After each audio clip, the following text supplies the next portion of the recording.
Fox News' Dave Kinchen is working this story for us tonight. Dave. Yeah, there are big questions residents have had for a while now, especially since going back to February when City Council did approve pay raises for themselves, the mayor, and other officials. Now, as it stands, city officials make more than many state lawmakers, but residents are wondering, what are they doing to justify that extra money, especially when the population has gone down?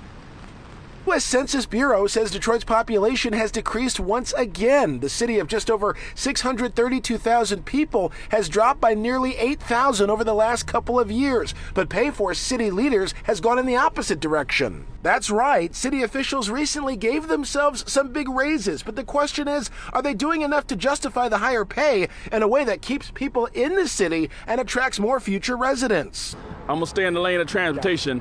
Horrible! They call him Brother Cunningham, an activist pushing for better transit, a critical need for any major city. There's a sense that these are lost people. Who cares about those that ride the bus? They don't vote anyway. I just don't think in the lane of public transportation, they should not be receiving a raise. Here's why he feels that way. And I don't feel the sense of urgency from all the members of City Council. And the mayor's office is not there. For the police, they came in and opened the contract and gave them more money. These buses are terrible. They're not running on time. There's a shortage.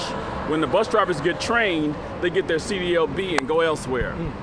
Greyhound, Smart Bus. 3 months ago, council members okayed a 7% raise for themselves, the mayor, and the city clerk, and agreed to 3.5% salary increases each July for the next 3 years. For example, Mayor Duggan was hauling in just under $190,000 a year, and now it's jumped to more than $202,000 annually. I think that's been kind to the people. Everyday Detroiters we talked with say they could use some help too, especially for those struggling to make ends meet. They're coming out here for the homeless, you know what I'm saying? Y'all need to come out and really see how many homeless people is out here. Well, what I say is that the work has not changed. Councilmember at large Mary Waters defends the pay increases for city officials despite the population decline, though she talked more about compensation for key department heads rather than the elected officials like herself. We depend on department heads a great deal. We do.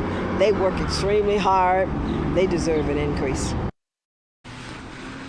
Now, to be fair, city officials, top city leaders will tell you they don't get days off. They do a lot of events on weekends, and they're constantly working on and studying a multitude of issues at one time.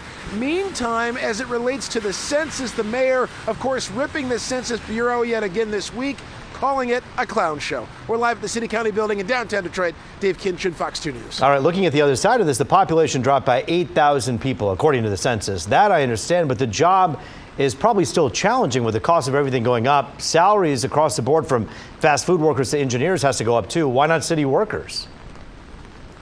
Yeah, that's a question too, especially the one gentleman said they did that for the police. They opened up the contracts. Why not city workers as well? And, you know, city officials, they'll also tell you that, again, they work on a lot of issues at one time, and it's also hard to get people to get into public service these days. So oftentimes, city administrators will find higher salaries for jobs outside of the field versus inside the public sector.